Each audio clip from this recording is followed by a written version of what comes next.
Hello, hello. Welcome to the last day of the Mental Health in Journalism Summit. We've been together for 3 days, and today is our biggest celebration because it's World Mental Health Day, our day for once a year where we celebrate and put the spotlight in a topic that should not be a taboo. It should not be stigmatized.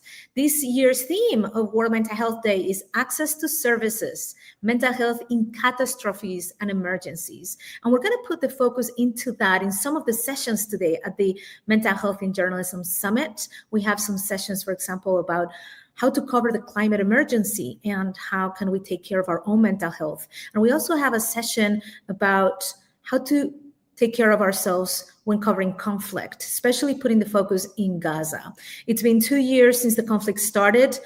About 250 media professionals have died in doing their work. And we really wanted to send our solidarity and all our support to our colleagues who are covering the conflict and the genocide directly on the ground, and those who are covering it from exile, which is most of them. And that is why here I have, I'm wearing what I'm wearing. I'm also wearing this green color because green is the color associated with mental health. It's normally a ribbon, right?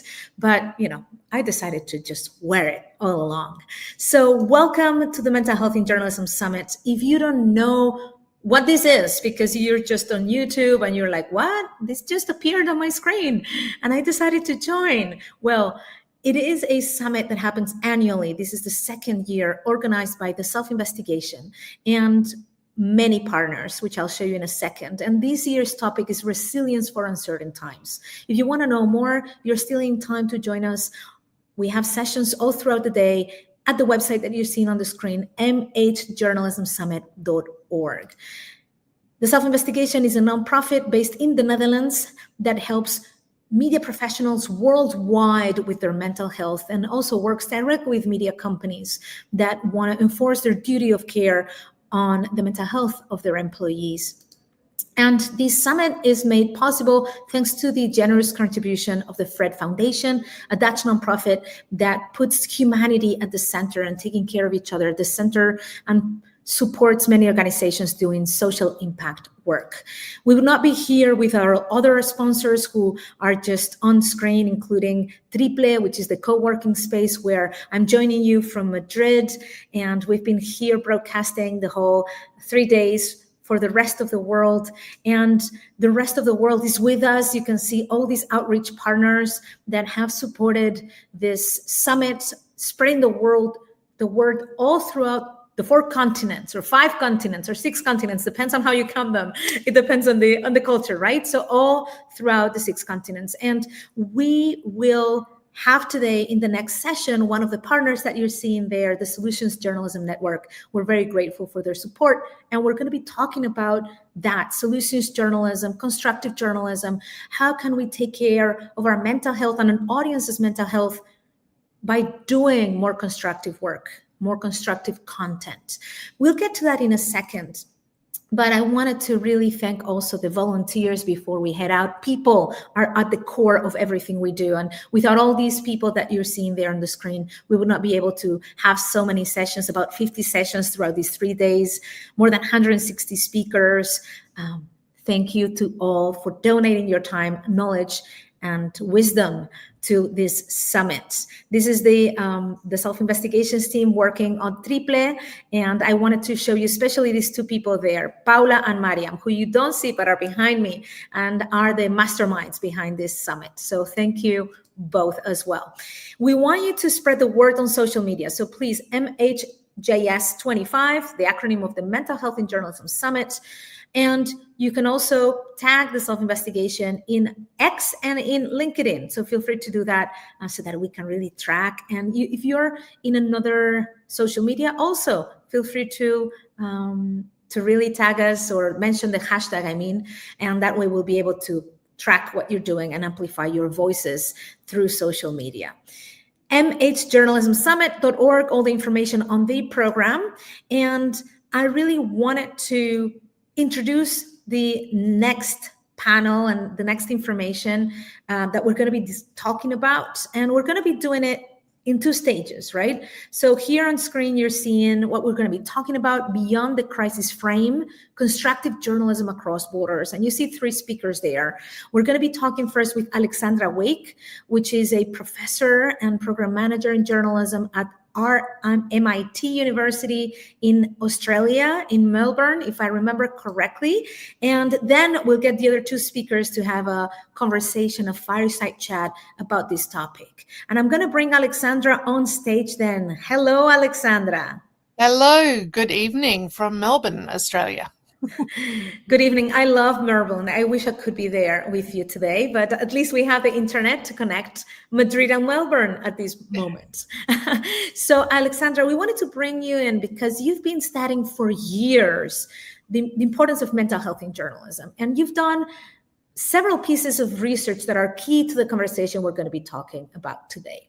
So, you're actually finalizing a paper which is about how does the content that we do affect our mental health, but not the typical angle, which is the content that we do can expose us to traumatic experiences, can affect negatively our mental health. You're looking at how can the content we do, instead of worsen our mental health, improve our mental health. So tell us a little bit about what you've seen in this research. Thank you so much, Mark. Yes, I was really interested in the idea of constructive and solutions journalism. And I was fortunate enough to have an opportunity last year to go and spend some time at the Constructive Journalism Institute in Aarhus in Denmark. And while I was there, I really pondered the question, and it really occurred to me that doing that style of journalism could well improve people's mental health. I wasn't sure about this, but it seemed, at first glance that this would be the case, but no one had actually looked at it before. So with two other academics from Australia, Victoria Fielding and Natasha van Antwerpen from the University of Adelaide, we set up a survey of everyone who has done the training at the Constructive Journalism Institute in Aarhus, and sent them a survey and asked them about their perceptions of their well-being after not only training in constructive journalism, but actually going back to their workplaces and applying it online, in their workplaces. And I'm pleased to say that overall our findings were that it was indeed. It has actually did improve their perceptions, because we're not psychologists, so we can't make claims that we can't back up.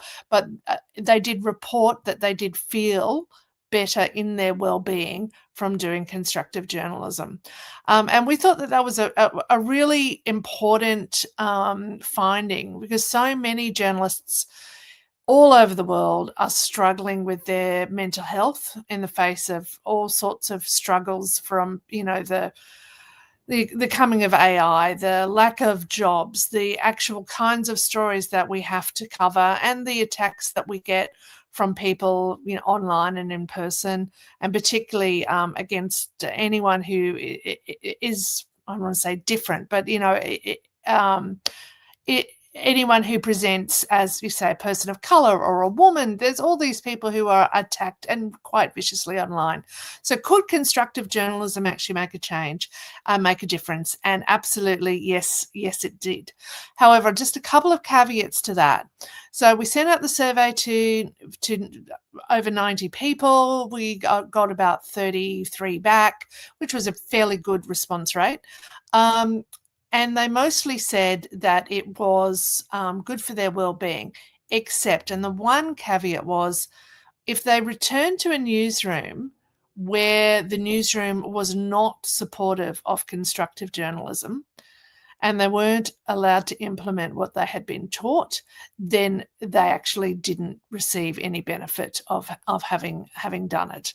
So there was that actual issue there. But they did feel that it helped them with their sense of purpose, which is really important. I mean, I think we all understand as journalists now that if you value your work, or you see the value of your work, then it is better for your own mental health. And, that was one of the things. So when they went to for those who went back to employers who didn't get it, then it clearly there wasn't the benefit.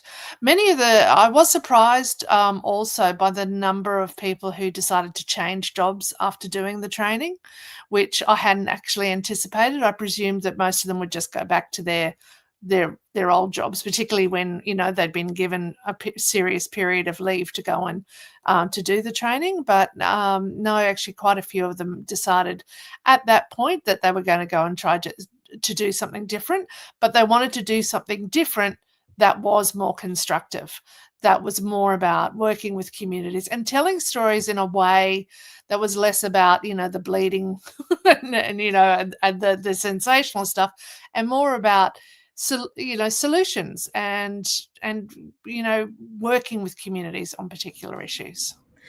And this totally resonates with what we're seeing in our trainings at the self-investigation. And I'm sure that we'll have that conversation with Julia when she joins. Basically, many journalists want to be news avoiders, right? Like the public get the choice to avoid the news, right? But we can't. And if we could, we would do that because of the negativity around the news all the time. So it's great that you found a way to actually, get people to really improve their mental health while doing the reporting. And it totally makes sense that once you see the power of helping people take action and be empowered, you want to keep doing that. I myself went into activism for a while exactly because of that. So it kind of resonates with my own personal story as well. I would love to keep talking to you forever, but we do have more things on deck. But before you go, I also wanted to ask you about students, because you've been investigating how can we take care of student journalists or interns in our newsrooms who are population that are very vulnerable because they're not staff, they're not freelancers, they're like in the weird like limbo. So give us a few recommendations on how can we take care of our interns and their mental health, of course. I think the most important thing, and I keep saying this, is for everyone to acknowledge that the intern is the most vulnerable person in your newsroom. They're the ones that's often not being paid. They are often the youngest. They don't have the supports. They don't feel that they can go to anyone and say that there's a problem or that they're upset, because they don't want to be seen to be already considered problematic. So they will often hide that they are, struggling with something, and they want to do the job and they want to do it to the best of their ability. But that is at times can be really hard.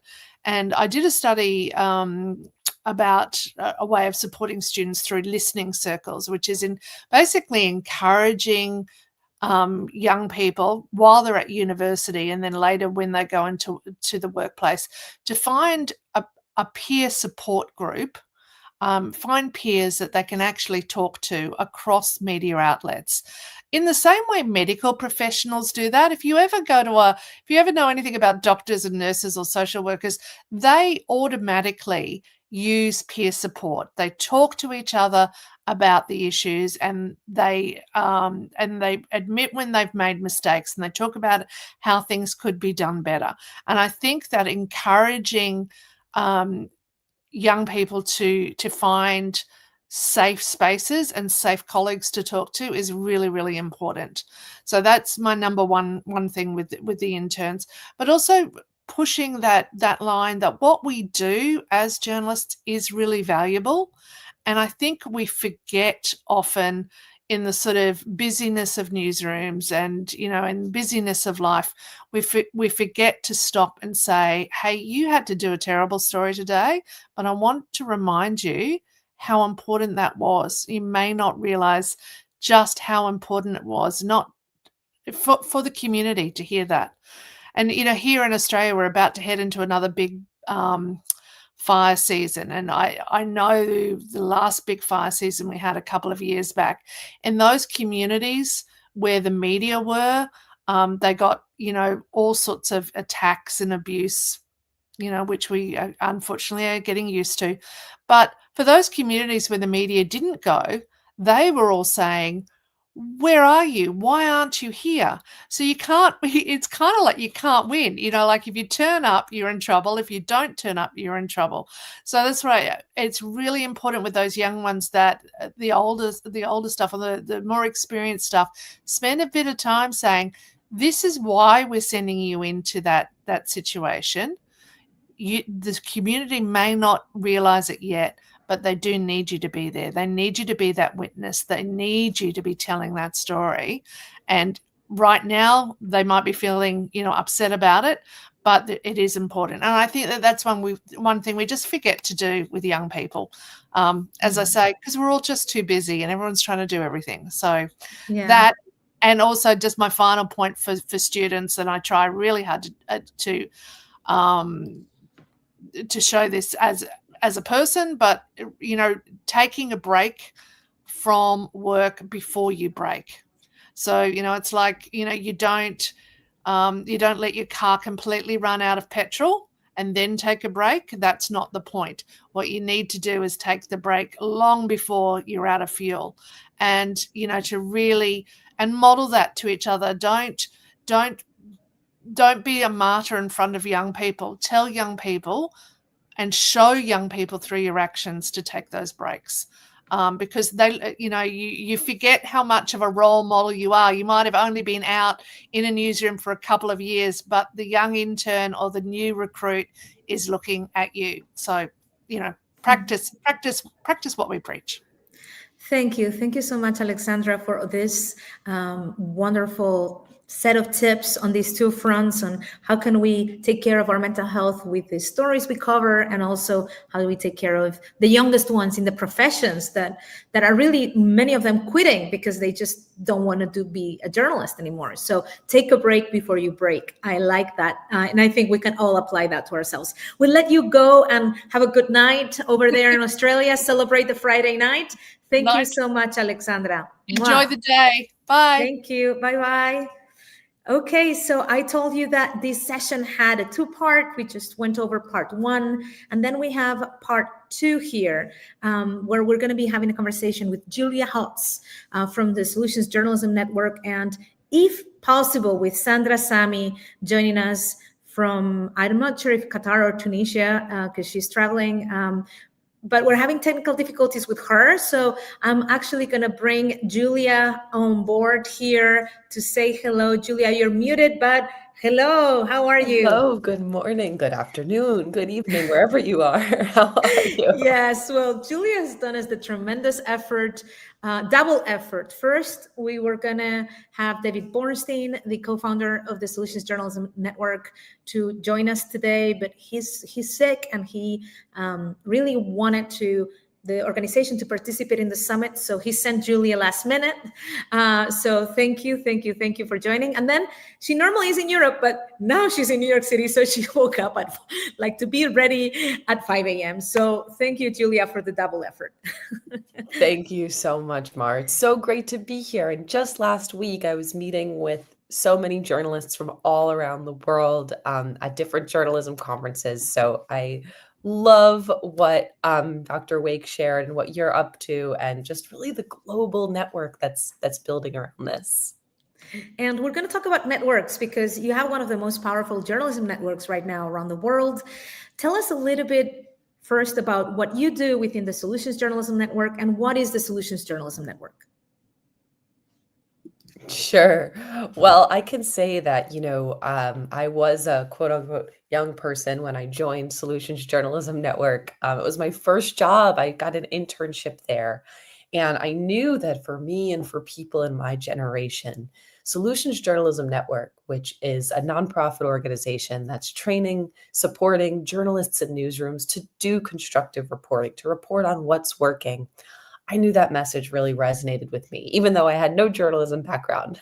So I started as an intern, and now for almost 9 years, I've been with the organization supporting journalists to report on solutions to all kinds of issue areas, and most recently, mental health, since this is something dear to my own heart.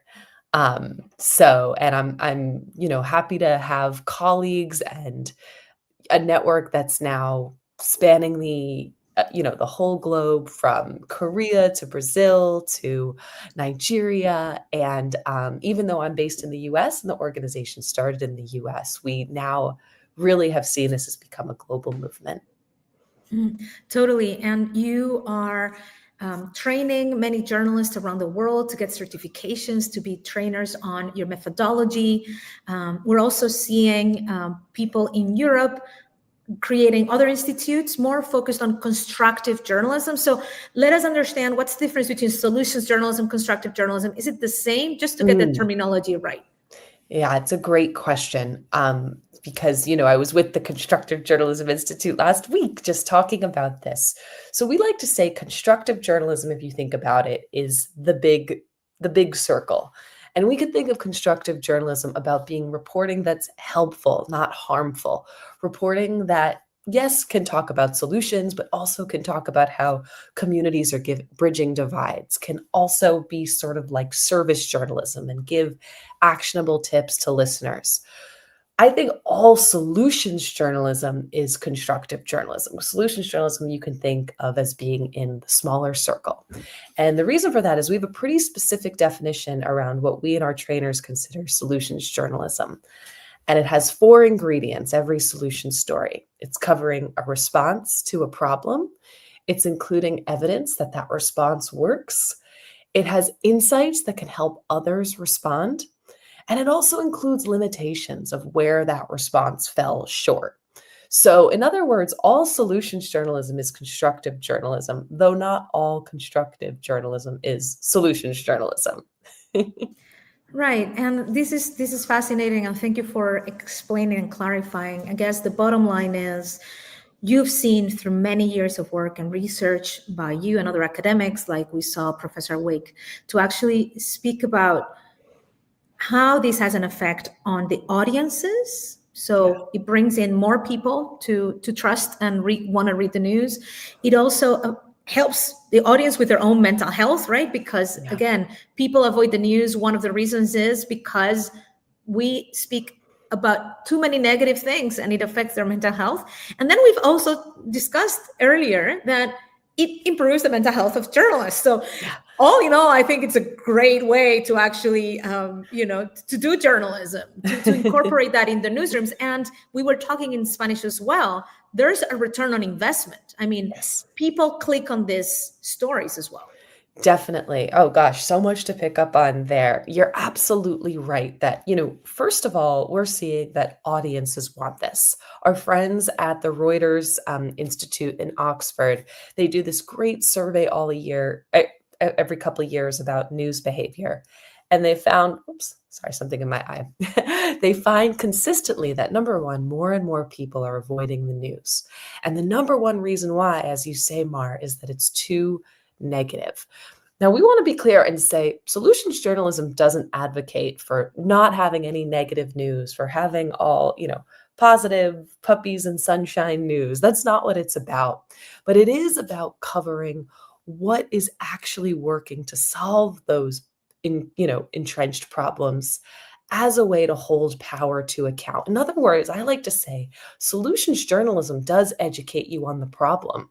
It's not shying away from that, but it's also showing how people are solving it to give people hope that problems can be solved again. And so we've seen that, as you point out, audiences really want this. There's a big misconception out there that, this is the sort of onslaught of negative news is being driven by audience preferences. We've tested this and we've seen that's actually not true. People are more likely to click on a solution story. They're more likely to share a solution story. The comment section is more likely to be more constructive. People are more likely to trust that journalist and that outlet and come back again. And for journalists and newsrooms all around the world that are trying to understand, the changing landscape of how to survive as a newsroom, these are really important. And the last thing I'll say, because as you point out, it's not just about what audiences want. Journalists want this too. When we report solutions, we feel good. We feel we can trust people again. We feel more hopeful. And I loved what Dr. Wake had shared, comparing this to doctors about the way and the ways that, they will often gather in peer networks to try to make sense of all the suffering and process together from something called moral injury. This idea that here you are in a field that sees so much suffering and there doesn't seem to be a way out. Well, journalists feel moral injury too. And solutions journalism, I think, is a constructive way to deal with that because of, the way it reconnects journalists to why they got into this. Nobody got into this field because they wanted to make people feel terrible about the world. They got into this world because they want to hold power to account. And a way you can do that while making people hopeful is through solutions journalism.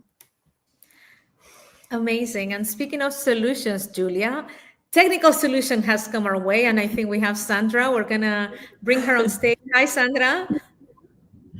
Hi, everyone. Bravo. My Welcome. apologies for joining a bit late. I had a big technical issue. Great. Well, thank you. Thank you, Sandra, for joining. Would you like to introduce yourself before I leave you to continue the conversation? Thank you.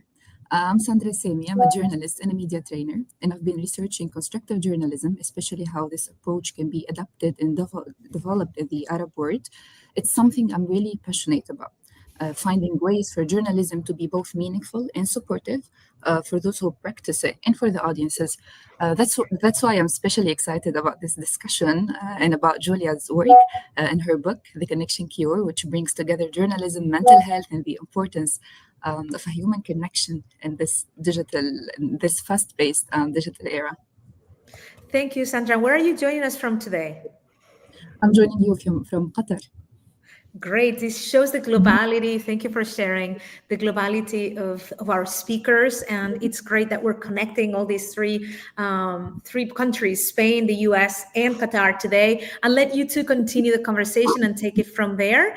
And let me remind you, the audience, that we will accept questions. Feel free to put them in the chat in YouTube under the screen that you're seeing, and just put them there, and we'll bring it to the speakers and into the screen as soon as we have them, or whenever Sandra and Julia would like to point to them during the conversation. So Sandra, Julia, looking forward to hearing you more. Thank you, Mar. Hi again, Julia. Hi, Sandra. Great to see you. The conversation I've been enjoying, especially reading your book. It's very interesting for me. And of course, it will be very beneficial also in my research. I'd like to begin with the basics. Today's session is about exploring how constructive journalism reshapes the way we report, the way audiences receive news, and even how journalists feel about their work. It's about moving beyond the constant cycle of crises and problems and looking at reporting that highlights progress, shows solutions, and actionable insights. So my first question would be, why it's crucial today to educate young journalists in newsrooms about solution journalism, especially at a time when many audiences experience news fatigue or even actively avoid the news? Let me just join just a second to catch you up, Sandra, because I was texting you over the chat, but you probably didn't see it. Julia already covered, just so you know, we covered what constructive journalism is, what solutions journalism is, why it's key to do it. So actually, I've been following your script because you did an amazing job and you shared it internally, and kind of like sections 1 or 2 have been covered. So just so you know, I'll let you answer that because it's focusing on students, but just so you know that you can safely go into block 3 if you want as well. Sorry to interrupt, but I just wanted to catch you up. I just realized maybe you were not hearing before. Thank you. Great. Yeah, I think that's a great question about young people in particular. There's some recent data suggesting that, yes, more and more young people are avoiding the news. And a lot of people think, and maybe this is part of it, that, young people are getting their news on social media. Young people are not turning to the formats that, journalists are typically reporting in. I think that's part of that. But what some new data suggests is that actually young people are avoiding the news for the same reasons adults are. It's too negative. They don't see themselves in it. They don't see their needs and their aspirations and their hopes and their stories represented in it. Something that I work on with the Solutions Journalism Network is supporting journalists to report on youth mental health. And even that word today, we're talking on youth, mental health, World Mental Health Day. So oftentimes that phrase is followed by crisis, the youth mental health crisis. Without even realizing it, because of the news we consume, we have such a negative view of young people. And for this reason, young people are not tuning into the news. So I think that if journalists want to engage young audiences, sure, there's a question of format. Yes, they should make the TikTok explainers and do podcasts and go to the places where young people are consuming news. But they also have to think about content. They also have to think about, what are the stories I can tell that show young people for their assets and aspirations, and how they're also solving problems. We have to recognize that we've given a world to young people with lots of existential threats around climate, around the future of their work, and of course around mental health. So I think it's especially imperative for young audiences to tell stories about what's working.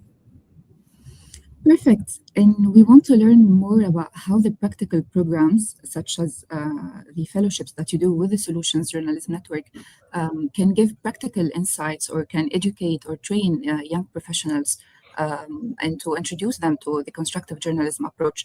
So can you tell us about the HEAL and the Youth Building and Belonging Fellowships you lead at the Solution Journalism Network, and how do these programs support journalists in reporting on mental health and solutions stories? And what have been some key outcomes maybe or lessons you learned from these experiences?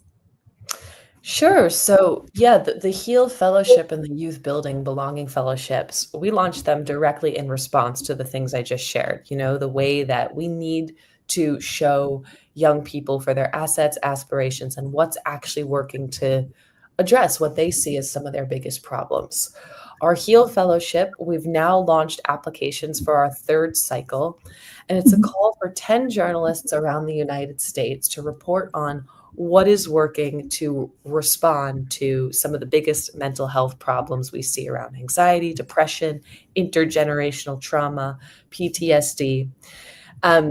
And what we've seen in our first two cycles is some really incredible stories, for example, about how young people are fighting climate anxiety by joining together in these civic clubs and petitioning local councils. Similar story around gun violence. Gun violence for young people is a big issue in the US. A lot of it starts with involving young people in the conversation. Just last week, there was a great story in New York City that one of our HEAL fellows did about how students are now required to be trained in mental health first aid. This is actually an international program as well, where, if their peer is, for example, having a panic attack or discussing suicidal ideation, they are trained in how to respond. So that's our HEAL Fellowship. And what we've just launched and are very excited to announce soon is our Youth Building and Belonging Fellowship. Now, this is about, okay, we have, what's working to heal young people, but we also want to understand what's working to prevent mental health issues for young people in the first place. What's working to reconnect them to one another, to sources of meaning. And so far, it seems like we're going to get some really interesting stories, for example, about theater programs, about, what's working to give young people third places to play in the wintertime, because we know this can, prevent mental health issues down the line.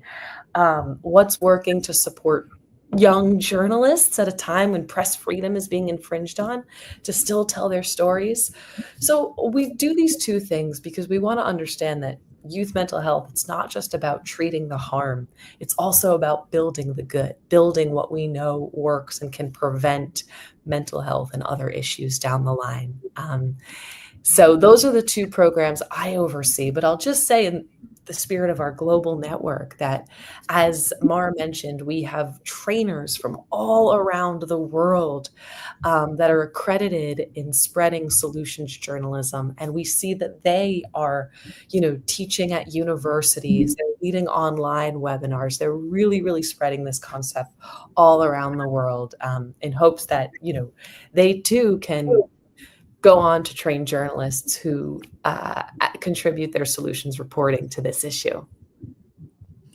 That's really inspiring, Julia. It's great to see how these fellowships and the efforts that we do as a global community are supporting journalists and also are helping them to approach mental health and storytelling in such meaningful ways. Speaking of that connection between journalism and well-being, I'd love to turn to your book, The Connection Cure.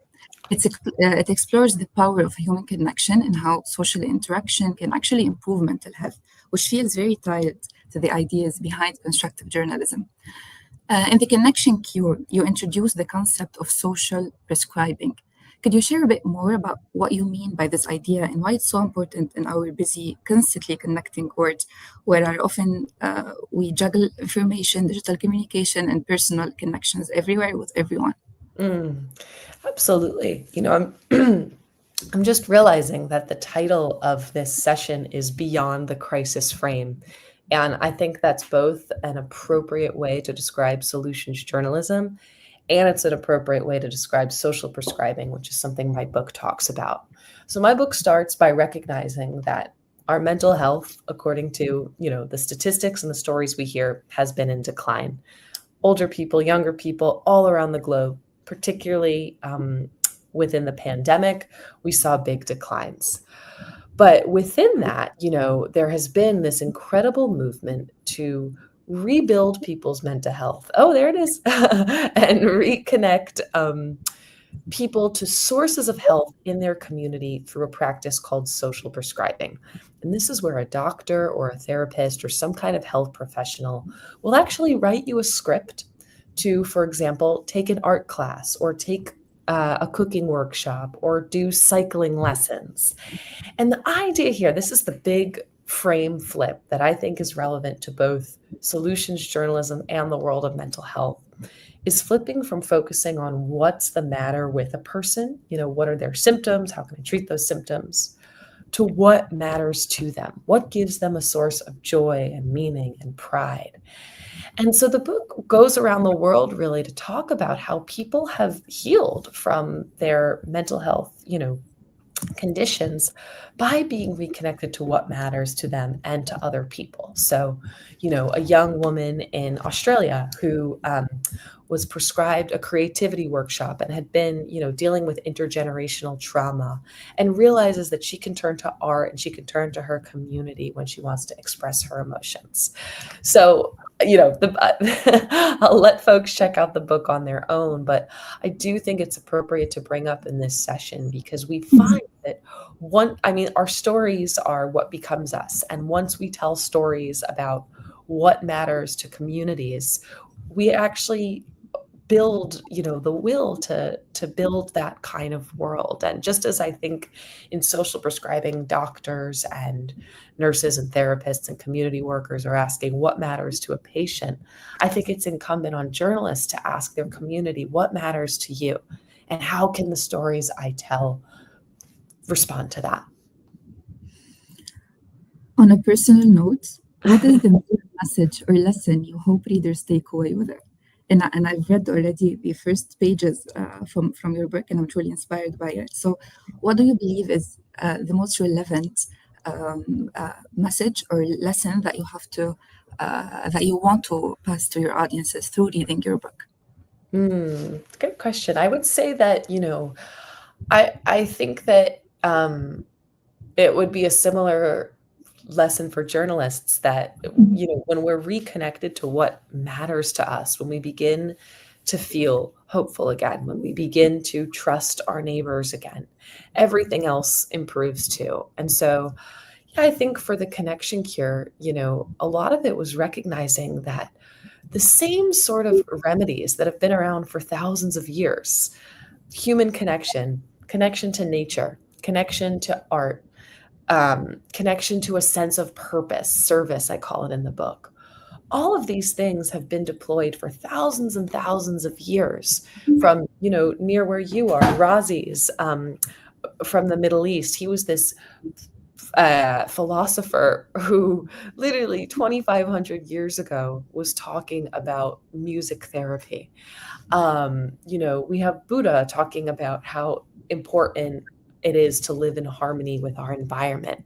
And so now I think it's interesting that these same lessons are showing up in healthcare and also for journalism. You know, we need to really be in touch with our environment if we want to create mental health.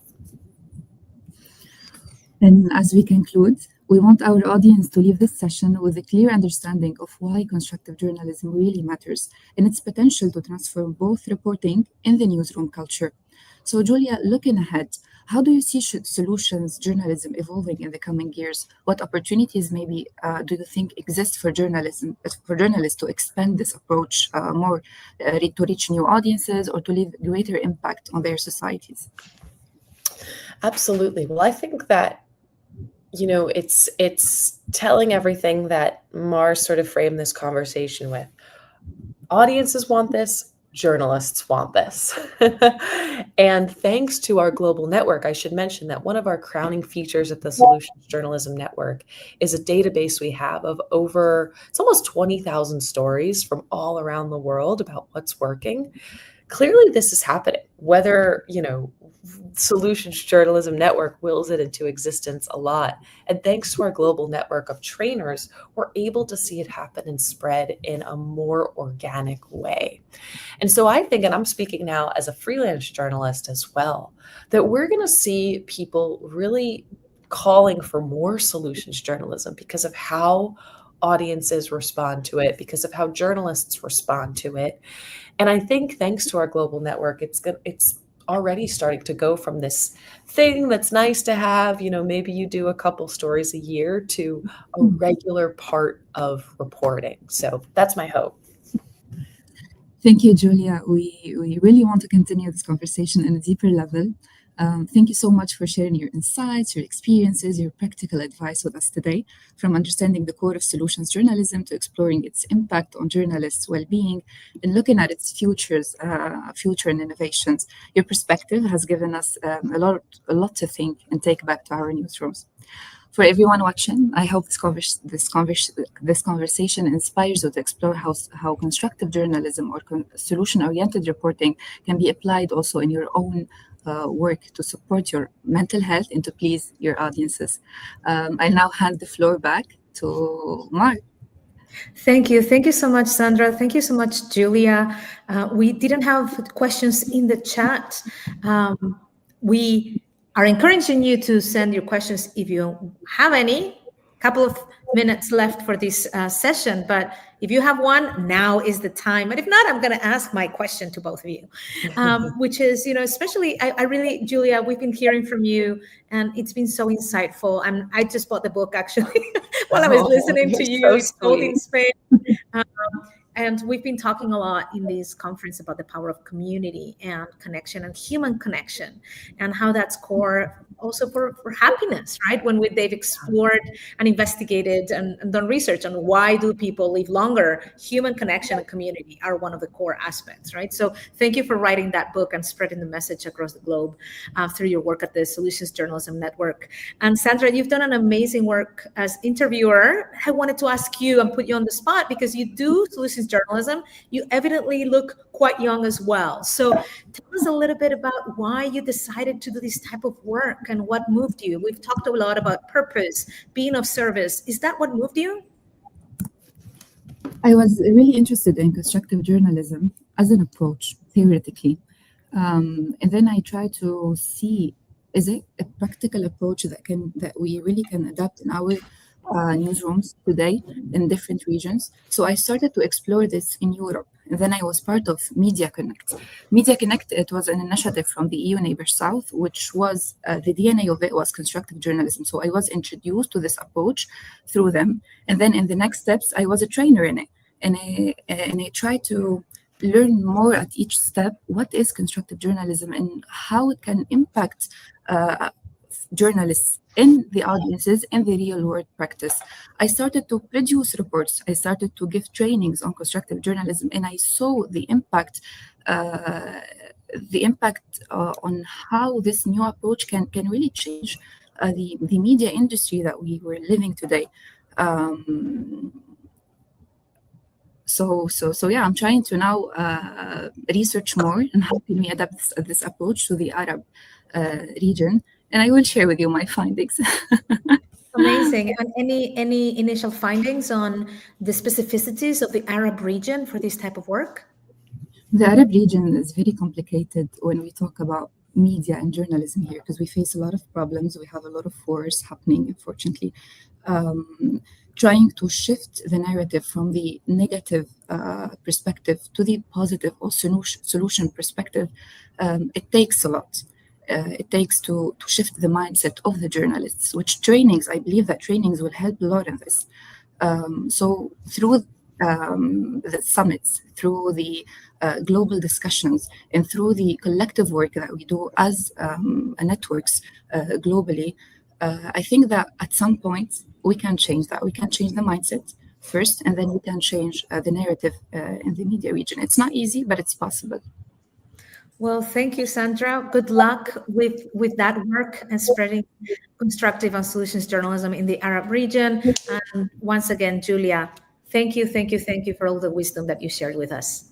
Thank you so much. It was so great to be here. Thank you, Sandra, for all your great questions. And thank you, Mar, for organizing this and really starting us on such a great note. I really appreciate you both. I hope you have a lovely day, both Thank of you. you. Bye. Bye-bye. So to all of you, this is the last day of the Mental Health in Journalism Summit. And today we're celebrating World Mental Health Day. What a great way to start the last day of the summit, speaking about how can we produce content that heals us as a profession and that heals our audiences? How can we heal the world or help in the effort of healing the world by spreading content that is about solutions, construction, and hope? In a world of fear, what we need to do is to spread hope, which is actually the antonym of fear. Have you ever thought of that? When I learned it, my mind completely exploded. Well, if you are like, what? It's the Thursday, I've missed it. Don't worry, we are recording most of the sessions. Feel free to register in the link that you're seeing in the chat or on the screen so that you can be the first person to access those recordings. Don't miss out on the amazing recordings of the about 50 sessions we'll have there available for you to watch after the fact, in a few days after the summit is over. And you can also, once you're in the internet, go in our website and sign the Mental Health in Journalism Pledge. It's a pledge that the Self-Investigation launched last year in the Mental Health in Journalism Summit, where we are showing some basic ideas that you can adhere to show that you're really committed to this cause, and join more than 100 people and organizations who have already signed, showing how this mental health should be a core business strategic value that corporations, media corporations, should put at the center. So we encourage you to sign it. The link is also in the chat. You're in YouTube, so please subscribe to this channel for more amazing content like the one you've experienced. And without further ado, coming up next, amazing sessions like the ones you're seeing there. I did highlight this session that I highly encourage you to join, that we have in about a couple of hours time, covering Gaza, psychological costs and paths to resilience.